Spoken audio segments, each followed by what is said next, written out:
On the third floor of a narrow brick building lived a gray cat named Miso, who believed she had once swallowed the wind. She didn't know when it had happened, perhaps as a kitten, when everything felt enormous and loud. But ever since then, whenever the windows rattled or the curtains breathed in and out, she felt something stir inside her chest, a restless pull toward places she had never seen. Miso belonged to an elderly woman named Clara, who moved slowly and spoke softly as though the air itself might bruise. Clara spent her days by the window with a cup of tea and a book resting open on her lap. She would stroke Miso absent-mindedly and whisper stories about the world outside.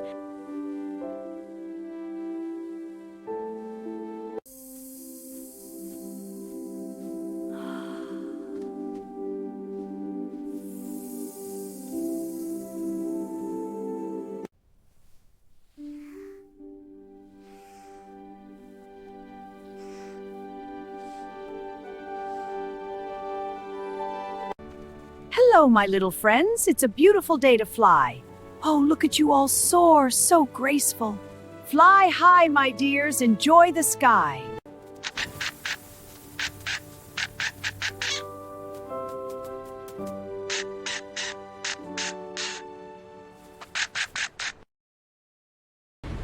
"There's an ocean beyond this city," Clara would say.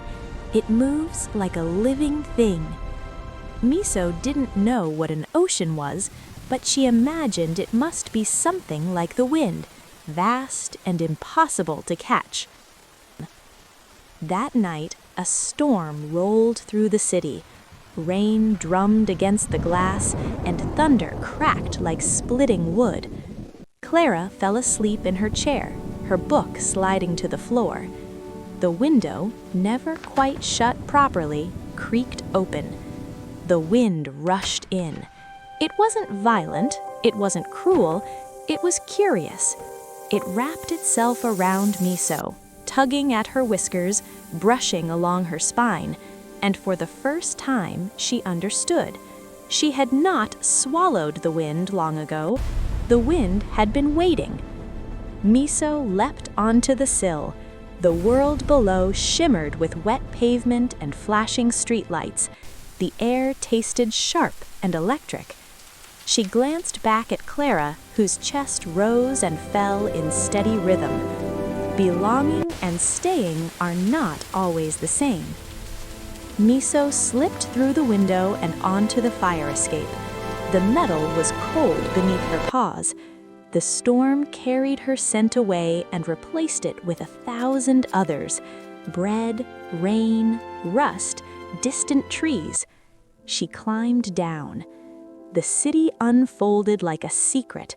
She darted through alleyways, beneath flickering signs, past the bakery where sugar indeed perfumed the air at dawn.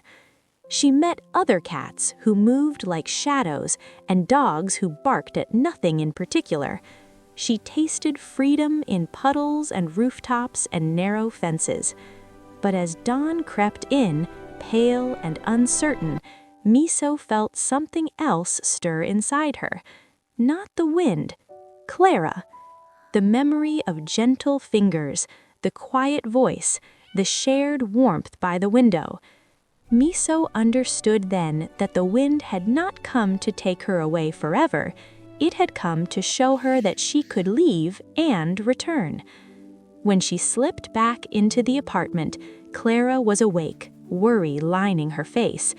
The moment she saw Miso, her eyes filled with tears. "Oh, there you are," she whispered. Miso leapt into her lap, damp and triumphant. She no longer believed she had swallowed the wind, she had befriended it.